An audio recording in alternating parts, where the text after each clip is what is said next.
अगला हम जो टॉपिक देख रहे हैं हमारा वो तत्व हैं। तत्व को अंग्रेजी में एलिमेंट कहा जाता है। तत्व जिनसे सूत्रों का निर्माण है, रसायन सूत्रों का जो निर्माण होता है वो तत्व हैं।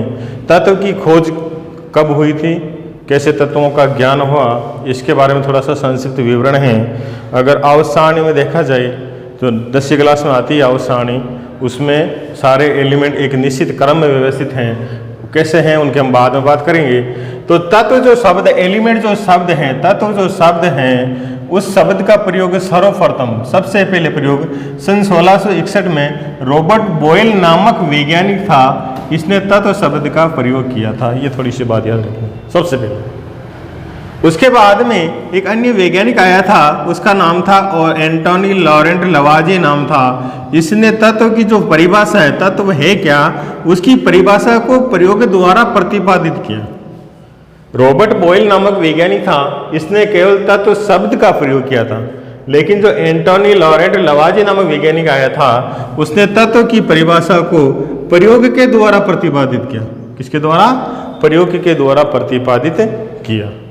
उसने क्या कहा? उसने यह कहा कि तत्व जो है पदार्थ का, कोई पदार्थ है तत्वों से मिलकर बना है, जो पदार्थ है पदार्थ का वह मूल रूप है जिसे रासायनिक प्रतिक्रिया द्वारा अन्य सरल पदार्थों में विभाजित नहीं किया जा सकता।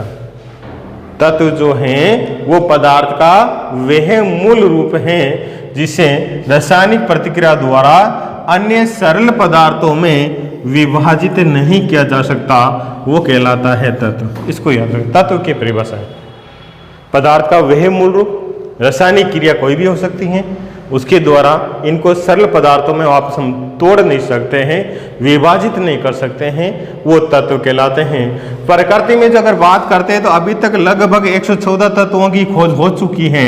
टोटल जो तत्व हैं 114 तत्व खोज हो चुकी हैं। इसमें जो नेचुरल, जो प्रकृति से जो प्राप्त हैं वो 92 है।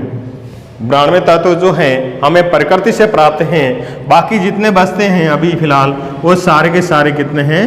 मानव निर्मित हैं।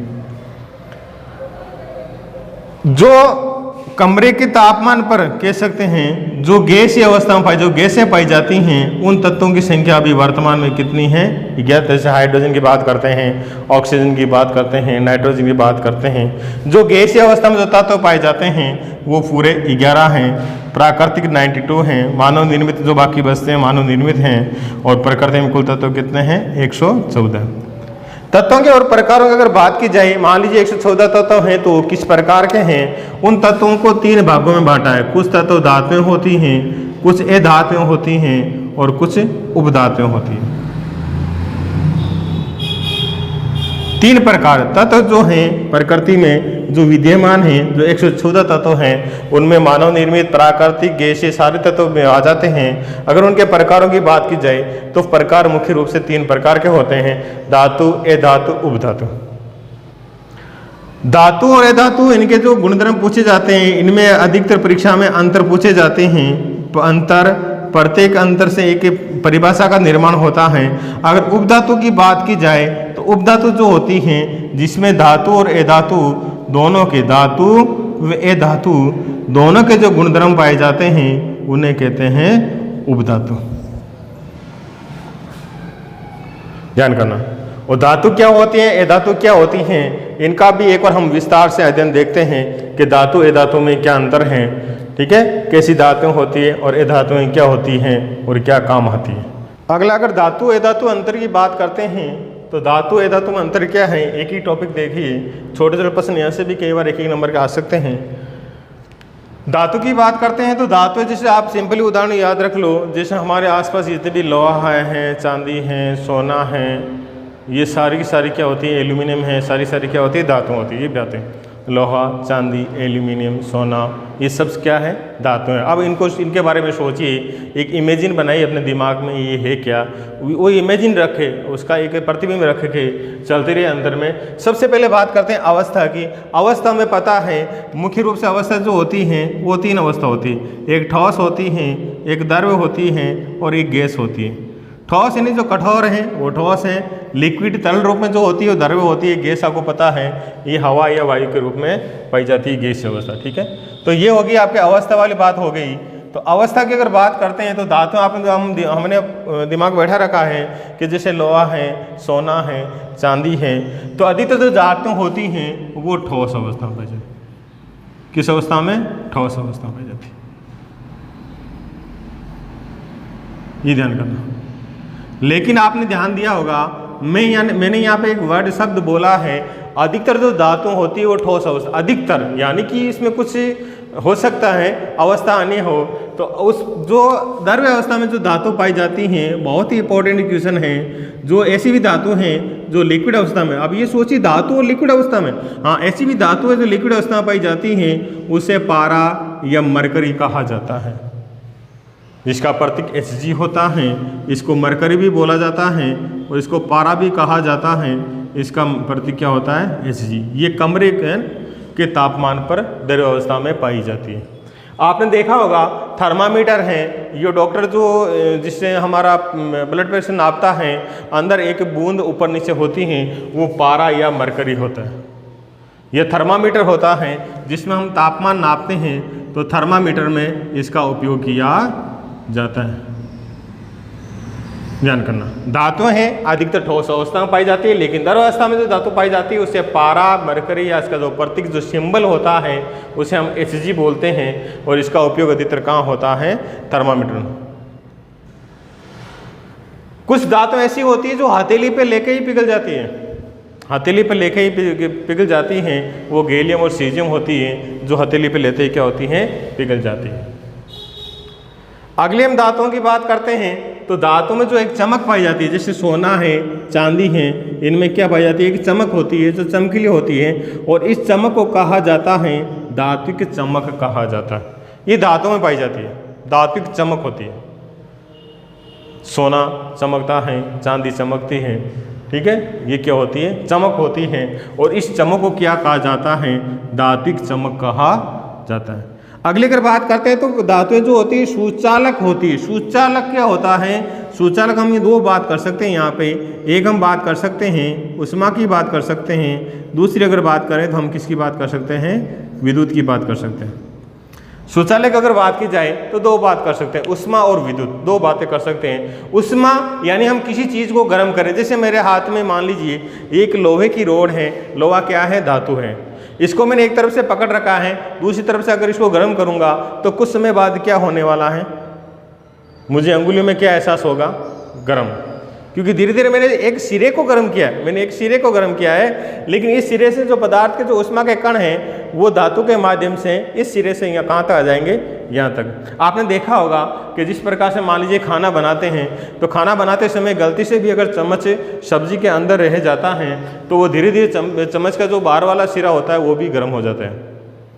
आपने ये भी देखा होगा जो खाना बनाने के जो बर्तन होते हैं या जो चम्मच होते हैं या कोई भी मान लीजिए जिसको हम गैस पे चढ़ाते हैं बर्तनों में, अधिकतर उनके हाथों पर एक प्लास्टिक का कठोर प्लास्टिक होता है, वो नाइट होता है, उनसे वो कवर्ड होता है, काला काला जो कठोर होता है, वहाँ से हम पकड़ के उठाते हैं, क्योंकि वो सिरा जो होता है ऊष्मा का कुचालक होता है। बाकी पूरा बर्तन गर्म हो जाता है लेकिन वो बर्तन सिरा गर्म नहीं होता है, इसलिए उसको कठोर बनाते हैं। तो ऊष्मा का कुचालक यानी जो ऊष्मा है, जो हीट होती है, वो एक सिरे से कहां जाना? दूसरे सिरे तक चली जाना, वो कहलाता है सूचालक। क्या कहलाता है? सूचालक। ये गर्म है। धातुएं जो होती है विद्युत, यानी जो विद्युत कह सकते हैं, हम बात करते हैं विद्युत की, तो विद्युत की बात करते हैं वो होता है करंट। जो विद्युत होता है उस विद्युत की धातुएं क्या होती है? सूचालक होती है। जैसे हम तार काम लेते हैं वो तांबे के बने होते हैं, एल्यूमिनियम के बने होते हैं। लाइट हमारी कहाँ से कहाँ उन तारों के माध्यम से क्या होती है? पहुँच जाती हैं। उनके माध्यम से क्या करते हैं? इनके जो कण होते हैं वो गति करते हैं और ये एक स्थान दूसरे स्थान पर क्या पहुँचाते हैं? इलेक्ट्रिसिटी। तो धातुएं क्या होती हैं? विद्युत की सूचालक होती हैं। धातुएं क्या होती हैं? ऊष्मा की सूचालक होती है। अगला अगर हम देखा जाए तो बात करते हैं हम आघात वर्धितता की। आघात वर्धितता क्या होती है? आघात यानी चोट मारना, चोट, प्रहार करना। आपने देखा होगा कि हम लोहे के जैसे मान लीजिए टेबल भी बनाते हैं, दरवाजे भी बना लेते हैं, अन्य रूप जैसे पंखे बनाने खूब सारे रूप प्रदान करते हैं। जैसे सोने और चांदी होते हैं उनके विभिन्न आकार के विभिन्न डिजाइन के गहने बना लेते हैं। वो गहने बनाते कैसे हैं? उनको चोट मार मार कर उनको एक आकार दे दिया जाता है। यानी धातु में जो गुण पाया जाता है वो आघात वर्धनीयता का गुण होता है। यानी उनको इसका मतलब ये हो गया, इनको पीट पीट कर चद्र बना लेना। क्या बना देते हैं? पीट पीट कर इनकी चद्र बन जाती हैं। इनसे किसी भी आकार इनको दे दिया जाता है। तो वो भी गुण किसका होता है? धातु का। अगर हम धातुओं की बात करते हैं तो इनमें एक तन्यता का गुण पाए। तन्यता का मतलब होता है इनसे पतले तार बना सकते हैं। इससे क्या बना सकते हैं? पतले धातुओं से हम सोने हैं, चांदी है या कोई भी धातु देख लीजिए, लोहा है, तांबा है, इनसे हम क्या बना सकते हैं? पतले तार बना सकते हैं। और इस गुण को कहते हैं तन्यता का गुण कहा जाता है। ये धातुओं के विशेष गुण होते हैं। अगर हम ए धातुओं की बात करते हैं, ए धातु में जो पहला गुण लेते हैं वो अवस्था का लेते हैं। तो ए धातुएं जो होती हैं ठोस अवस्था में भी होती हैं, द्रव्य अवस्था में भी होती हैं और गैसीय अवस्था में भी होती हैं। तीनों अवस्था में पाई जाती है। अगर ए धातु की बात करते हैं तो ठोस अवस्था में जैसे हम कोयला है, कार्बन है, आयोडीन है, फास्फोरस है, सल्फर है, इस प्रकार की जो ए धातुएं होती हैं वो हमारी कैसी होती हैं? ठोस अवस्था में। कैसी होती हैं? ठोस अवस्था। अगर हम द्रव्य अवस्था की बात करते हैं तो द्रव्य अवस्था में जो ब्रोमीन होती हैं वो द्रव्य अवस्था में पाई जाती है। किस अवस्था में पाई जाती हैं? द्रव्य अवस्था में पाई जाती है। ब्रोमीन में चमक पाई जाती है। ब्रोमीन में क्या पाई जाती है? चमक पाई जाती है।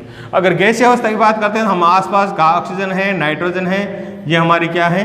गैसीय। ये भी क्या है? ए धातु है। क्या है? दूसरा हमने पॉइंट देखा था कि धातु में जो चमक पाई जाती है उस चमक को हम धातु की चमक कहते हैं। लेकिन ए धातुओं में किसी भी प्रकार की कोई चमक नहीं होती है। ब्रोमीन होता है, चमकीला होता है, अपवाद है, बाकी में किसी प्रकार की चमक नहीं होती।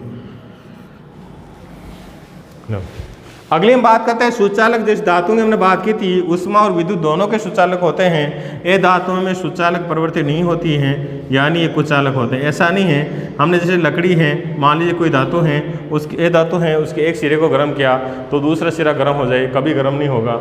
तो ये प्रवृत्ति क्या कहलाती है? कुचालक की प्रवृत्ति कहलाती है। अगला हमने कहा था आघात वर्धनीयता। आघात वर्धनीयता की बात करते हैं तो पीट पीट के चद्र बन जाता है। लेकिन ए धातुओं में इसको आघात वर्धनीयता का गुण नहीं पाया जाता है। गुण नहीं पाया जाता है। अगर इसको हथौड़े से इसको चोट मारी जाए तो वो क्या हो जाती है? बिखर जाती है। क्या होती है? वो बिखर जाती है, यानी इनसे चद्र नहीं बना सकते हैं। इनमें ये गुण नहीं पाया जाता है। अगला है तन्यता। जो धातु होती है तन्य होती हैं, पतले तार बना सकते हैं, लेकिन इनसे पतले तार नहीं बना सकते हैं, यानी इनमें तन्यता का गुण नहीं पाया जाता। तन्यता का गुण नहीं पाया जाता है। ये धातु और धातु में अंतर है, ध्यान करना। और इसको एक बहुत ही इंपॉर्टेंट है, इनको अच्छी तरह से याद करना। आघात वर्धनीयता क्या होती है, तन्यता क्या होती है, सुचालक क्या होती हैं, धातु चमक क्या होती हैं, इनकी परिभाषा भी कई बार परीक्षा पूछते हैं। और यहाँ से भी कई बार प्रश्न पूछा जाता है कि द्रव्य अवस्था में कौन सी धातु पाई जाती है। इनको अच्छी तरह से रीड करना और कॉपी में तो सारे नोट्स आपको कंटिन्यू लिखने हैं, ये ध्यान करना। अच्छी लेखन से ढंग से इन सब चीज़ों को लिखना।